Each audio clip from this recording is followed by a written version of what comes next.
a lovely introduction. Oh, thank you.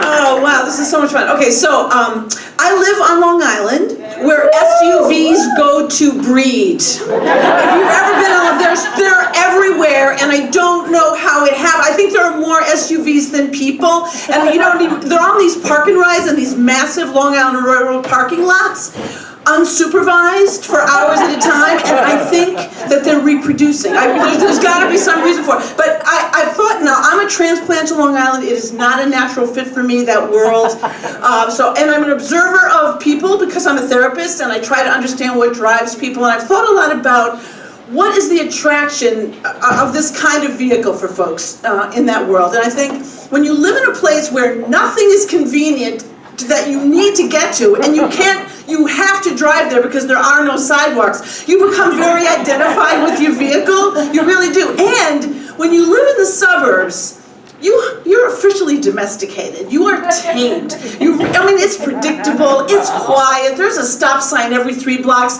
Think about any wildness in your nature, you surrender at exit 32 on the Long Island Expressway.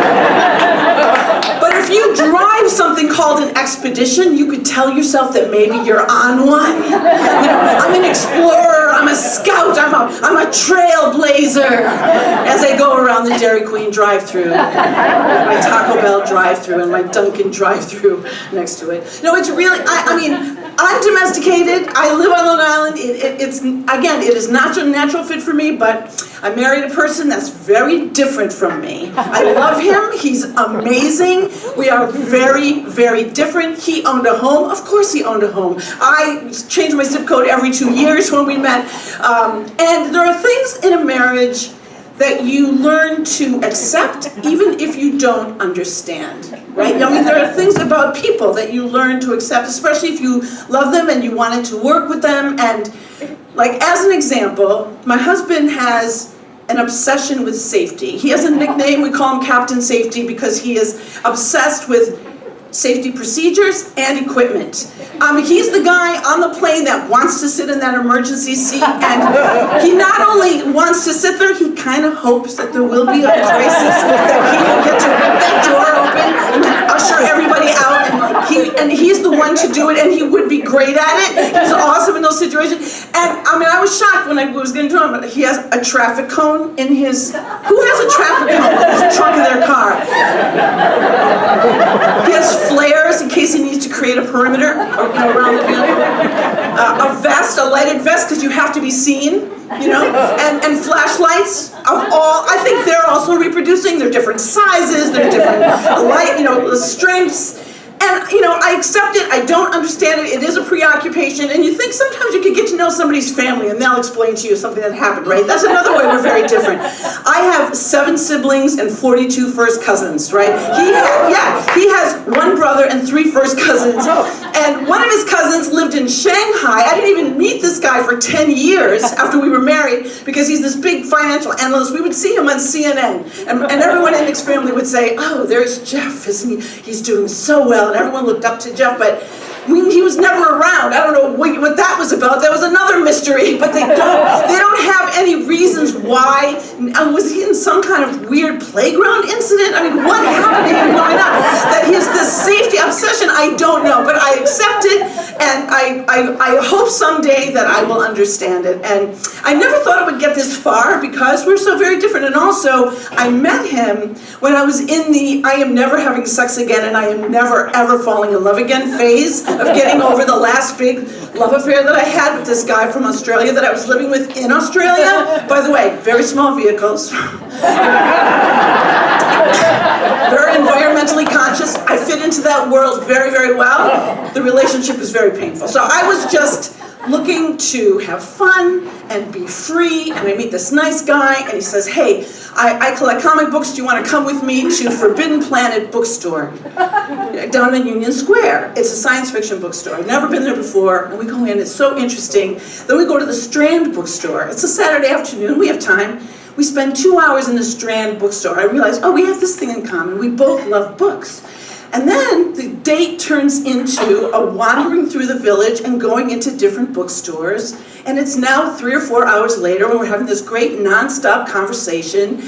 And I'm feeling sort of a magnetism to him, and to this day that now has turned into a dinner date. So now we're standing on this beautiful street in the village at dusk, and the lights are coming on in the trees, and the sun is going down, and there's that dappled look on the street, and we're both looking up, and I say, you know, J.D. Salinger said that New York isn't so much a place as a feeling. And he says, I want to remember this. And I say, me too. And he says, if I park here by 2 o'clock on a Friday afternoon, I can leave my car here until Monday morning at 8 o'clock. I want to remember this. And I say, this is 100% true. And I say, oh, I thought you were going to say something, you know, romantic. And he says, that is romantic. It means that I can have fun all weekend and I won't be worried about my vehicle or having to move my vehicle. And now I'm thinking, now I want to have sex with him. And we really get serious, and 3 years later, I say, babe, my job is going to pay for me to go to graduate school at Hunter College. They're going to pay for the whole thing. And he says, well, if we get married, you could get on my health insurance and you could go to Stony Brook and you wouldn't have to work full-time. You could just be a graduate student full-time. And I say, oh, okay. I'm engaged! And that's just his love language. Like, I totally get it. I still don't understand the safety thing, but I understand that's how he proposed to me, and that's his love language. I accept it. I don't really understand it, but I do accept it. So, after 9/11, this cousin in Shanghai decides he wants to reconnect with the family. And Thanksgiving in 2001, he wants to spend with us. And I'm a little intimidated because they have this fancy apartment in China, and they're buying a big fancy apartment in Manhattan, and he has this wife that looks in pictures absolutely perfect in every way. But I definitely want to meet him, and they have a lot of childhood stories, and I'm thinking, maybe I'll find out something about this Captain Safety stuff. I don't know, maybe there's some family lore that I can dig out of Cousin Jeffrey. And they come out, and this BMW that's the color of, it's gold and brown and the color of entitlement, and it just pulls right into our little driveway of our little house. And Jeffrey, he's got this energy of Joe Pesci, kind of a Joe Pesci energy. And he jumps out, Nick, hey, this is your wife, nice to meet you. This your house, cute. And that's just his energy. It's like, and I feel condescended to immediately. And then Lucy comes out, and Lucy is absolutely gorgeous, perfect little body, and I say, oh, would you like some coffee? And she says, Jeff, do we want some coffee? And I say, would you like to sit down? And she says, Jeff, should we sit down? And I don't know what to make of this. And he says, I want to take you out to dinner in East Hampton, and I'm going to take you to a restaurant. I'm going to order in Chinese. Of course you're going to order in Chinese. You lived in Shanghai. And so I get in the back seat of this BMW, and I'm not learning anything about my husband's mysteries, but I am learning that a few things about this family. Anyway, so I'm in the back seat with Lucy, and Jeffrey's driving, and Nick's in the front seat. And we take this long way to East Hampton, and there's a long windy road, and Jeffrey drives, he's one of those like, hit the gas, hit the brakes, hit the gas, hit the brakes. So it's like very jerky driving like this, and I'm almost like getting car sick in the back. I can't wait for this ride to be over and this visit to be over. And we get to an intersection where you have to make a left turn onto a very busy street. It's dusk, it's the day after Thanksgiving. SUV, SUV, SUV, SUV, SUV, SUV. We can't make a left turn. And so Jeffrey's gunning the engine and he's braking at the same time. They won't let us in. No one will let us in. SUV, SUV, SUV. You can't see around. He's like, why won't anyone let us in? They won't let us in. Oh my God, we're never gonna make this turn. And I'm thinking, what is this? And then Lucy says, they're never gonna let us in. Oh my God, why won't they let us in? We're never gonna make this turn. I'm thinking, what is wrong with you? This is a left turn. Hitting the ground. We're never gonna make this turn. We're never gonna make this turn.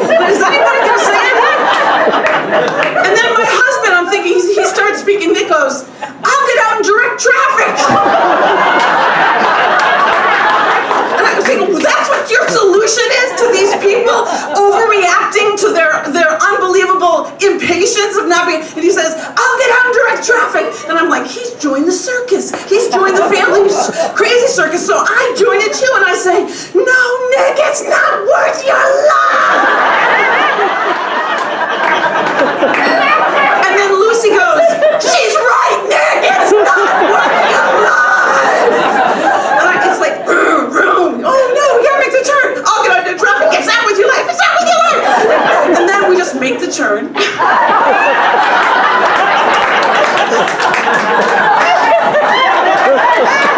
We drive in silence to East Hampton, where Jeffrey orders in Chinese. We're all just very impressed. And I'm thinking, I'm never going to get an answer, but I think I kind of understand when you're, I think I get a story that maybe is a reason why he's very concerned with safety, because that was a very strange driving experience. But I also know, like, if we were in our little Honda, we would have had a traffic cone, and we would have had flares, and a vest that you could see from space, and enough lighting equipment to guide a 747 to their gate. We would have made that turn minutes earlier. But I mean, we really socialize with these folks again, but I did feel like you understand, you know. So even though we live in this very domesticated world, we do go on adventures. And so in 2001, after that, we go to Australia because I really wanted to show my husband this world that I lived in. It's very magical and beautiful, and share it with him. And I'm such a different person now than I was when I lived there, and I wanted to experience that with him. And it was just a magical month that we spent in Australia. So here we are on this boat, having had an all-day snorkeling adventure, and it's dusk, and we're on this small sailboat with 12 other people. The sails are down because there's no breeze, so they're driving with the motor, and Nick is driving the boat because he got the guy to, of course, he's driving because he's the best. And it's hard too, because this is Australia, and you have to drive on the left side of the ocean. And he's doing great, and it's beautiful, and I say, I just can't believe I'm here with you. You know, we're here together. I was here before, and I was such a different person, and now you're here, and we have this life together. And I say, you know that T.S. Eliot poem, we shall not cease from exploration, and this end of our exploring is to arrive where we started and know the place for the first time. And he says, do you have the parking stub? Because if you don't have that, we have to pay for the entire 12 hours. Anyway, that's my man, and that's my time.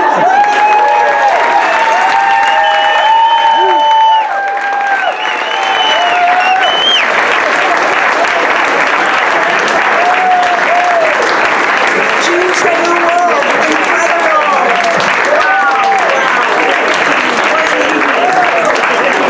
And so we are at the point where we invite our final